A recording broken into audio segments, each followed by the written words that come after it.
Car la Bible dit, l'esprit fort de l'homme le soutient dans la maladie et dans l'affliction physique. Si vous êtes fort dans l'esprit, car vous avez prié pour ça et vous avez nourri votre esprit, alors quand les choses iront à votre rencontre, vous ne serez pas ébranlés, parce que vous savez que vous êtes plus que vainqueurs.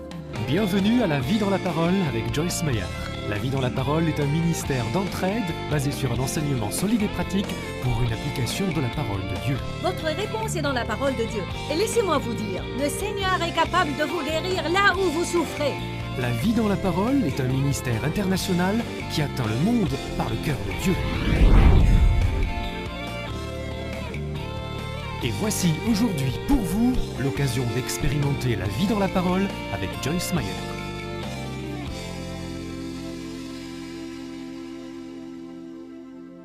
Colossiens 3, 1, 2 dit, vous cherchez les choses en y accordant toutes vos pensées, votre affection et votre attention. Alors je vous demande, que cherchez-vous dans votre vie? À quoi pensez-vous? De quoi parlez-vous? Si vous voulez savoir ce qui est important pour quelqu'un, écoutez les choses dont il parle.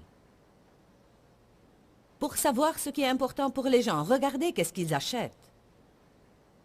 Si être une bénédiction et marcher dans l'amour est important, vous serez des donateurs radicaux.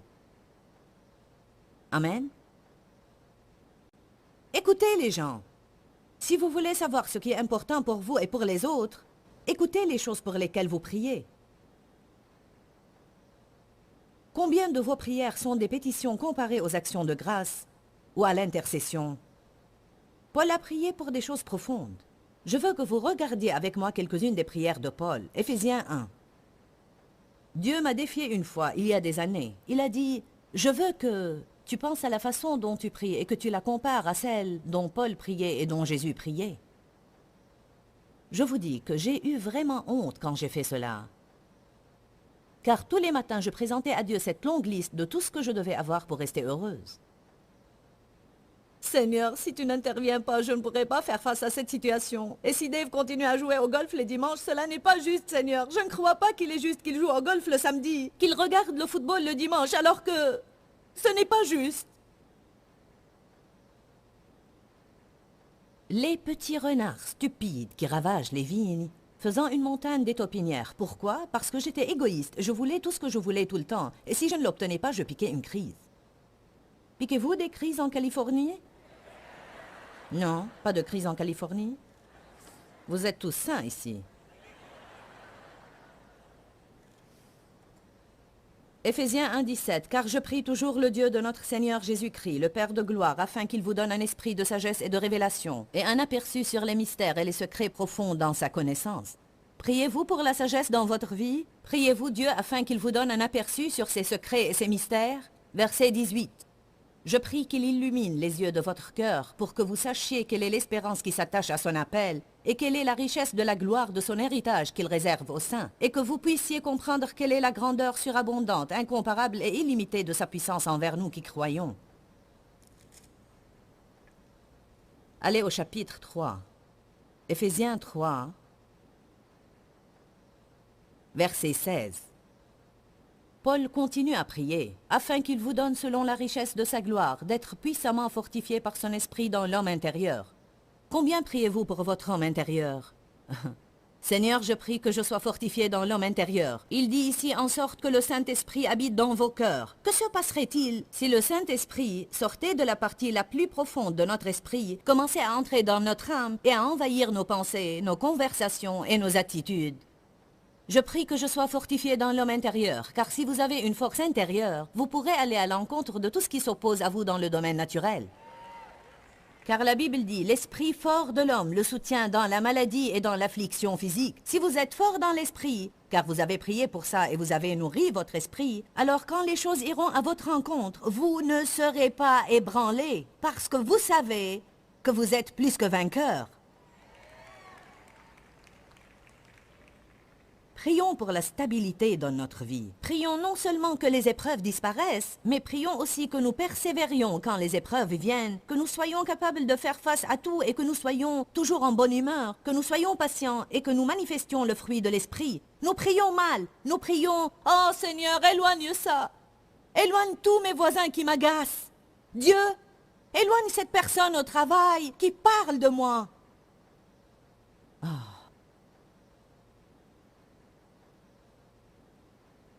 Pour combien de choses vous priez concernant votre homme extérieur comparé à celles pour lesquelles vous priez concernant votre homme intérieur? Allez, apprenez quelque chose ce matin.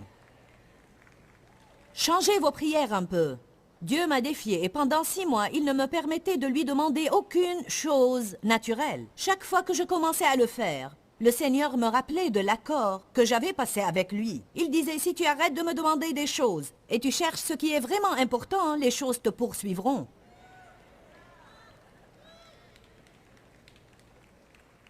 David a dit, je demande à l'Éternel une chose que je cherche et que je désire ardemment. Je voudrais te connaître.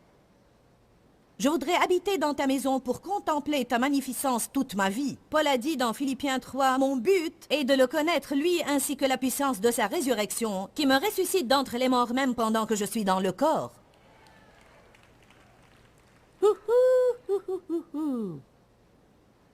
Il y a peut-être certains qui pensent toujours, de quoi parle-t-elle? Je veux que ma tête cesse de me faire mal. Je veux que mon dos soit guéri et une somme d'argent à la banque. Je veux que mes enfants soient remis dans la bonne voie. Peu importe tout cela, car même si Dieu a fait tout cela, si vous ne comprenez pas ce que je dis aujourd'hui, il y aura une nouvelle chose qui se passera et qui certainement vous agacera autant que vous êtes agacé maintenant. Pouvez-vous comprendre ça aujourd'hui? Il ne s'agit pas de me débarrasser de tout ce qui m'agace, mais du fait que je change à un tel point que toutes les choses qui m'agacent ne me gênent plus. C'est vraiment toute l'histoire en un simple mot. Je ne peux pas vous assurer que quand vous rentrerez chez vous, tous vos problèmes disparaîtront car vous êtes venu ici. Mais si vous ouvrez votre cœur et vous recevez cela, vous serez différent quand vous rentrerez chez vous. Et ça ne vous gênera pas autant. Alléluia! Comment pourriez-vous être plus que vainqueur si vous n'avez rien à vaincre? Oui, alléluia, je suis plus que vainqueur. Il est triste de dire que beaucoup de ces choses sont pour les gens rien qu'une causerie. Nous sommes comme des perroquets.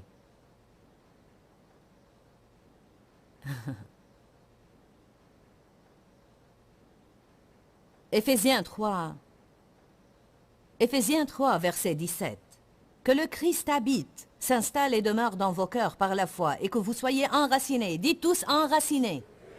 Dites profondément dans l'amour et très fermement fondés dans l'amour pour être capable de comprendre ainsi que de saisir avec tous les saints l'expérience de cet amour et quelle est la largeur, la longueur, la profondeur et la hauteur de l'amour de Dieu pour vous et de connaître l'amour de Christ qui est pour vous, etc., etc., etc.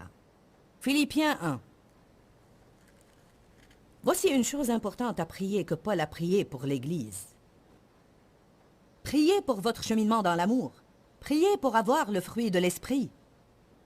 Et ce que je demande dans mes prières, c'est que votre amour, croissant toujours de plus en plus, s'épanche en cette vraie science, en pleine intelligence, en vraie sensibilité, et ce tact affiné afin que votre amour vous donne de discerner le meilleur. Que se passerait-il si vous vous leviez le matin et vous vous mettiez à genoux et vous disiez « Seigneur, je veux vivre selon ta volonté et je veux faire ce que tu veux que je fasse. Je veux bien traiter tous ceux avec qui j'entre en contact. Aide-moi à marcher dans l'amour, Seigneur. Aide-moi à révéler le fruit de l'Esprit. Et peu importe ce qui s'oppose à moi, je prie que je sois stable et inébranlable et que je ne fasse pas ce que je veux, pense et ressens, mais ce que tu veux que je fasse, Seigneur. Fortifie-moi dans mon homme intérieur. Aide-moi, Seigneur, et rends-moi capable de faire tout ce que tu veux que je fasse. Aide-moi à faire de bons choix aujourd'hui. Fais en sorte que je sois un donateur, Seigneur. Montre-moi des personnes que je peux bénir aujourd'hui. Je veux bénir quelqu'un aujourd'hui. Aide-moi à toucher et à faire une différence dans la vie de quelqu'un. Que se passerait-il si nous commencions à prier comme ça? Je sais que certains le font, probablement plusieurs le font, mais pas tous.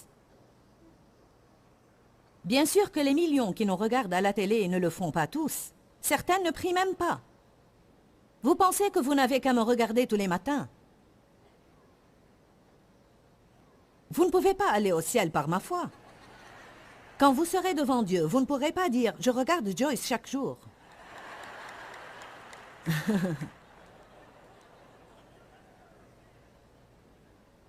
C'est comme ces hommes qui ont essayé de réprimer un esprit malin dans le nom de Jésus que Paul prêchait.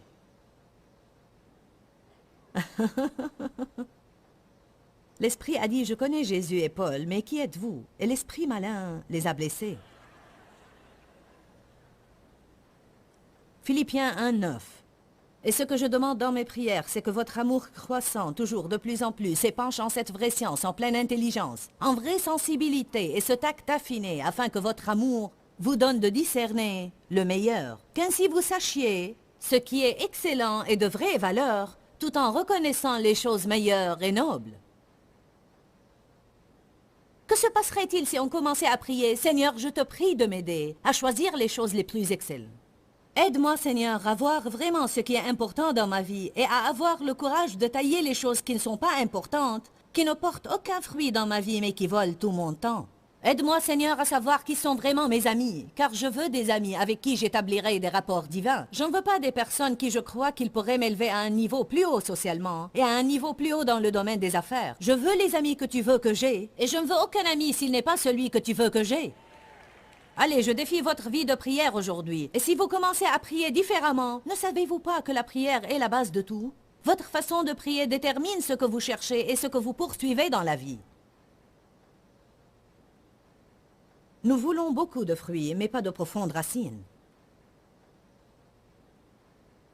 Si vous pouvez imaginer ce matin un arbre géant ici, je veux dire un énorme arbre, je veux dire un arbre chargé de fruits. Disons que c'est, je ne sais pas, un pommier et les branches sont chargées de fruits. Si nous avons des fruits, nous n'aurons pas à nous tenir là et dire « Je suis chrétien, je suis chrétien, je suis chrétien, je suis chrétien, ouh, vous voyez mon autocollant, je suis chrétien !» Ce pommier ne se tient pas là en disant « Je suis un pommier, je suis un pommier, ça ne se voit pas que je suis un pommier ?» Vous savez que c'est un pommier, pourquoi? Car il porte des pommes. Vous les reconnaîtrez à leurs fruits. Amen.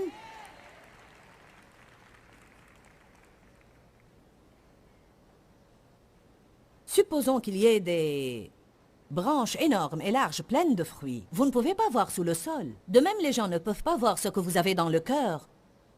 Mais vous savez quoi? Les gens peuvent vraiment voir ma vie privée.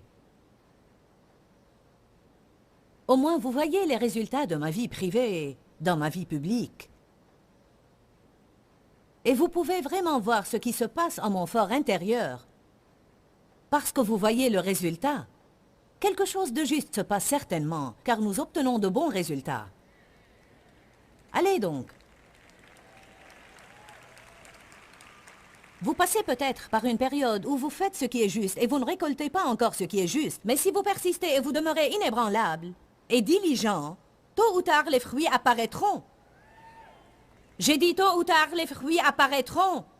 Et votre part est de décider de faire ce qui est juste sans relâche jusqu'à ce que vous voyez de bons résultats dans votre vie. Vous ne pouvez pas faire ce qui est juste un jour, puis changer d'avis et faire de nouveau ce qui est faux. Et quand vous n'obtenez pas des résultats rapides, vous essayez ceci et cela. Alléluia. Qui comprend ce que je dis? Parfois, on saute d'un sujet à un autre et d'un message à un autre à tel point que nous obtenons une balle de connaissances dans la tête, mais rien ne marche. C'est une chose de lire la Bible, c'en est une autre de l'étudier. Je n'ai pas appris ce que j'ai appris en lisant, je l'ai appris en étudiant.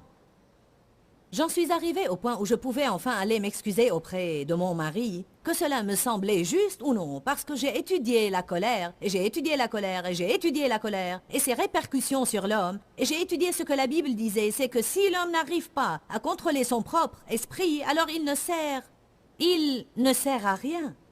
Et j'ai étudié, et j'ai étudié. J'ai prié et demandé à Dieu de me donner la grâce de contrôler mon esprit. Et peu à peu, j'ai commencé à changer et maintenant, ce n'est pas dur du tout. Maintenant, ce n'est pas dur, car ma priorité dans la vie a changé. Écoutez vos prières, elles repèrent votre niveau de vie. Si vous regardez sous la terre, sous ce grand arbre, vous trouverez que la largeur des branches est égale à la profondeur des racines. Si la branche est large, les racines sont profondes. Parce que si vous avez ce grand arbre géant chargé de fruits, mais qui n'a pas de racines, toute tempête qui se déchaînera l'abattra. Les chrétiens veulent être de grands arbres chargés de fruits, mais sans racines. Soyez enracinés dans l'amour de Dieu. Qu'est-ce qui se passe quand vous êtes enracinés? Rien ne vous déracinera. La Bible dit dans Romains 8 que ni la vie, ni la mort, ni les choses menaçantes, ni les choses effrayantes, ni les choses présentes, ni les choses à venir ne permettaient à rien de vous séparer de l'amour de Dieu manifesté en Jésus-Christ. Nous sommes plus que vainqueurs par Christ qui nous a aimés, afin qu'ils comprennent la hauteur, la profondeur, la longueur et la largeur de l'amour de Christ pour eux. Si vous n'avez pas une profonde révélation de l'amour de Dieu pour vous, arrêtez tout et ayez cette révélation. Car si vous ne sentez pas que vous êtes aimé, vous n'allez jamais marcher dans l'amour. On ne donne pas ce qu'on n'a pas. Pendant combien d'années j'ai essayé de marcher dans l'amour et je n'avais même pas une révélation de l'amour de Dieu. Je n'aimais même pas ma personne. Comment pourrais-je aimer les autres si je ne pouvais pas supporter ma personne? Allez maintenant, plusieurs d'entre vous n'aiment pas leur personne non plus.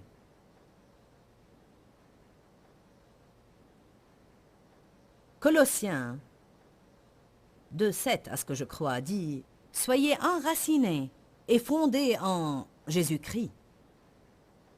La Bible dit, cherchez le royaume de Dieu, non pas les profits du royaume. Allez à Matthieu 6.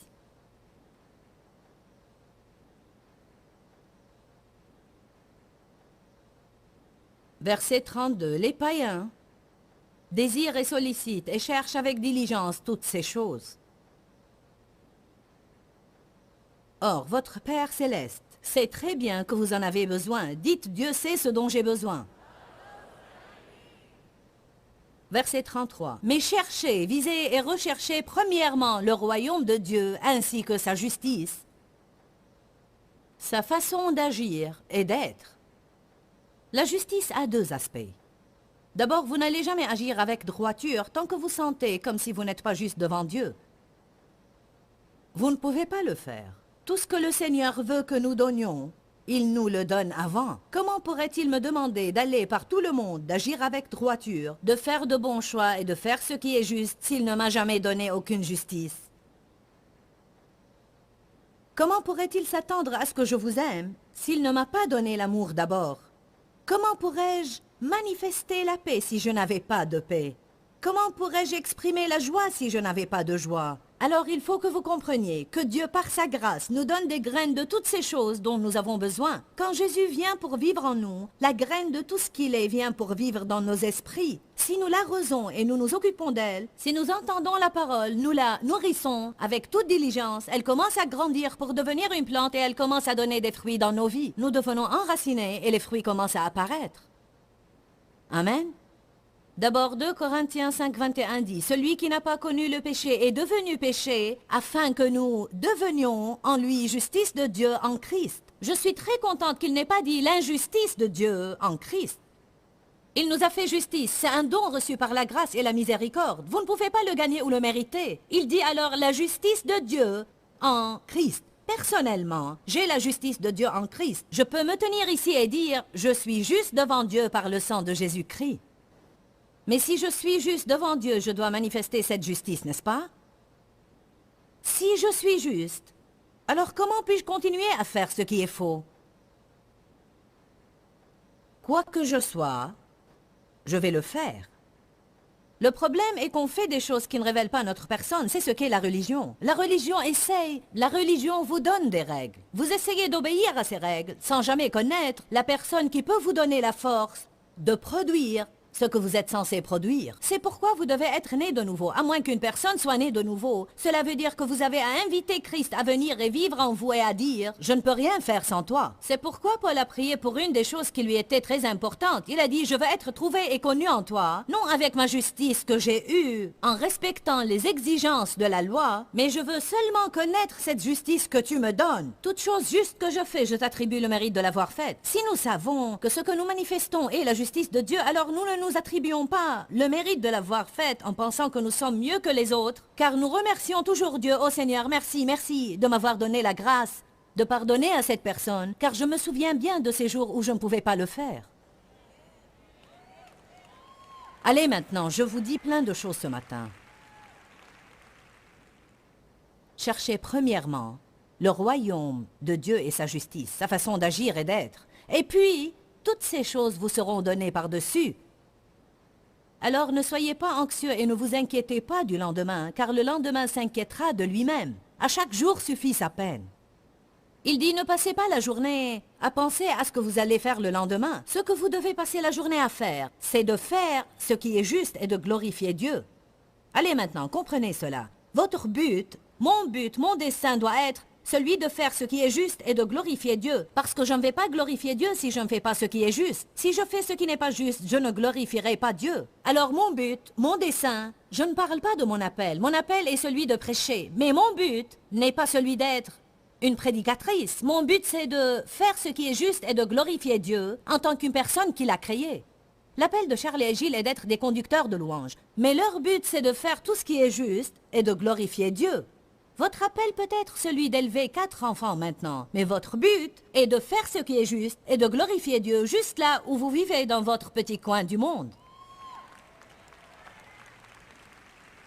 Ne faites pas porter toute la responsabilité aux prédicateurs en disant qu'ils sont censés faire tout de la bonne façon, alors que vous vivez comme vous voulez, et puis nous prions pour que vous vous débarrassiez de vos problèmes. Je ne crois pas cela. Amen. Il n'est pas étonnant que Paul ait dit « Je vais travailler avec vous jusqu'à ce que Christ soit formé en vous ». Sachez qui vous êtes et ce qui vous est disponible. Mais il y a quelque chose que personne ne peut faire à votre place, et c'est la prise de décision. Car vous devez rentrer chez vous, vous n'allez pas vivre ici.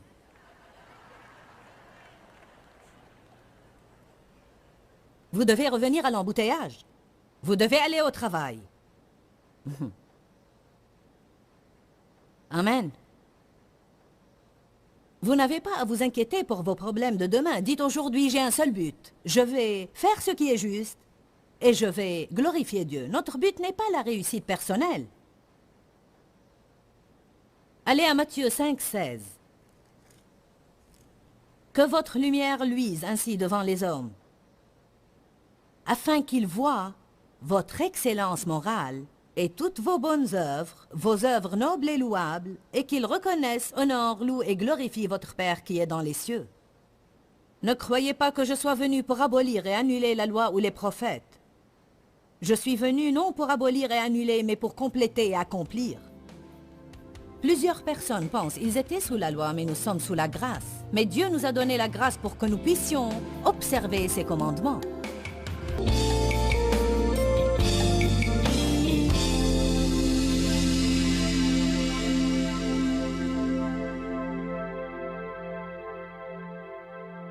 Comme vous le savez, beaucoup de gens sont frustrés car ils ne savent pas ce qu'est la volonté de Dieu pour eux.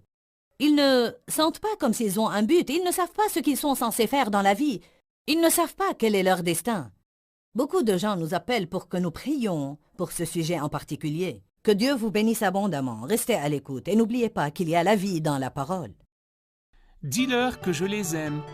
Dans ce livret, Joyce Meyer donne une révélation de l'amour de Dieu pour nous. Pour obtenir ce livret gratuitement, écrivez-nous à Joyce Meyer, boîte postale 40095-6300 Larnaca, Chypre. Ou bien visitez notre site web www.joycemeyer.org.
What?